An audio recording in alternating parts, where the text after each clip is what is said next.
मराठी कथा वेदना मनाच्या. नीता आणि अजय यांच्या लग्नाला जवळजवळ 25 वर्षे पूर्ण झाली होती. गरिबीत संसार करताना अनेक अडचणींचा संघर्ष करावा लागला होता त्यांना. लहान सहान नोकऱ्या करून घर चालविणे अवघड झाले होते. आर्थिक परिस्थितीला सामोरे जाताना दिवसाची नोकरी करून रात्रीची सुरक्षा रक्षकाची नोकरी करावी लागत असे आणि त्यामुळे घरभाडे व घरकर्ज काटकसर करून केला जात होता. त्याच गरिबीत त्यांना 2 मुले झालेली होती. मुले ही लहान वयातच खूप समजूतदार होती. कोणत्याही खाण्याच्या वस्तूसाठी ते हट्ट करत नव्हते. जणू काही त्यांना आईच्या गर्भात असतानाच आपल्या गरिबीची चाहूल लागलेली होती की काय, असा प्रश्न पडला होता. गरिबीत ही मुले वाढत होती, खाजगी शाळेत शिकत होती. त्यांच्या आरोग्याचा प्रश्न उद्भवत नव्हता, कारण लहान सहान आजार ती बिनधास्तपणे त्यांच्या प्रतिकारशक्तीच्या जोरावर व गरिबीच्या चटक्यांमुळे सहन करायची. फार तर फार 1-2 रुपयाची मेडिकलची गोळी आणि औषध घेऊन म्हणून आणावी लागायची. कितीतरी वर्ष गरिबीत हे असेच चालायचे. खाजगी शाळेमध्ये शिकत असताना ते दोघेही हुशार होते. त्या दोघांची अभ्यासवृत्ती ही खूप चांगली होती आणि अभ्यासवृत्तीमुळे ते कधीच नापास होत नव्हते. कधीकधी शाळेच्या फीससाठी दागिने गहाण ठेवावे लागायचे. ते एकदा ठेवले की सोनाराला पैसे परत जात नव्हते. त्यामुळे व्याज व मुद्दल एकत्र झाले की दागिने स्वस्तात व मातीमोल भावामध्ये सोनार घेत असे.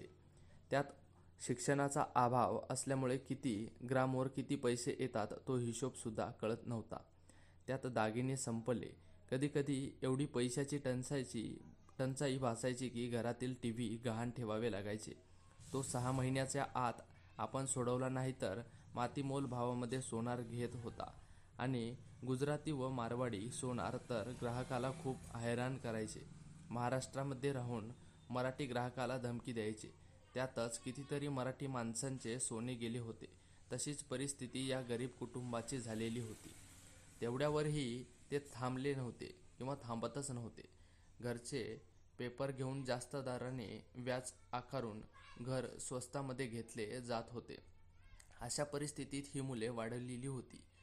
त्यांच्यासाठी घर बंगला घेतला होता, जमिनी होते, सर्व काही वडिलांनी कमविले होते. स्वतःच्या जगण्यासाठी बचत म्हणून 2-3 लाख सरकारी बँकेमध्ये FD करून ठेवली होती. ती भविष्याची व वृद्धपण काळातील तरतूद होती. मुले शिकून शहाणी झाली होती. ताकदीने व शिक्षणाने ती मोठी झाली होती. त्यांनी उच्च शिक्षण घेतल्यामुळे दोघांनाही सरकारी नोकरी मिळालेली होती. गरिबी त्यांना माहिती होती, त्यामुळे पैशाचे नियोजन त्यांच्याकडे होते. स्वतःच्या पगारातील हिस्सा स्वतःच्या नावावरती ठेवला होता. आईवडिलांच्या जीवावर मोठी झालेली मुले आईवडिलांना तुम्हाला काही कळत नाही. तुम्ही खर्च करताना आम्हाला विचारा, असे बोलू लागली. त्या आईवडिलांचे भांडण होत असे. मुलांना आई हवीशी वाटायची, बाप नको असा होता. त्यांची मालमत्ता पाहिजे होती, पण घरामध्ये तो नकोसा होता. आईवडिलांचे भांडण किरकोळ असायचे, पण मुलांना ते मोठे वाटायचे. ते बापाला जेवण देऊ नको, त्याला पाणी देऊ नको, त्याला अंथरूण टाकून देऊ नको, त्यांचे कपडे धुवू नको असे बोलू लागले. त्यामुळे आईंना प्रश्न पडला होता की कुणाचे ऐकायचे. तिला मुले हवी होती, नवरा हवा होता. मुलांच्या भांडणामध्ये तिची घुसमट झाली होती. तिला काय करावे ते कळेना. शेवटी भांडण एवढे विकोपाला गेले की आईवडिलांचा घटस्फोट घेण्याची वेळ आली. दिवस व वार ठरल्यामुळे 2 मुले आणि आईवडील व तिच्या मैत्रिणी आल्या.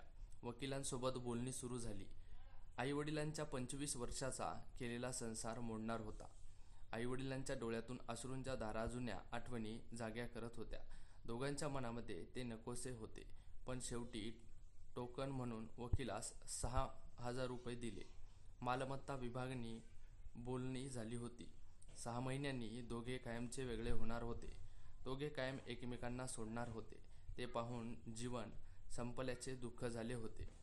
जगून उपयोग नाही असे वाटू लागले होते. मुलांना आईवडिलांच्या दुःखाशी व भावनांशी काहीही देणे घेणे नव्हते. त्यांना घर पैसा मिळणार होता, पण आईचे रडणे थांबत नव्हते. तिचा जीवनसाथी कायमचा तुटणार म्हणून ती सतत रडत होती. बाप रडत होता.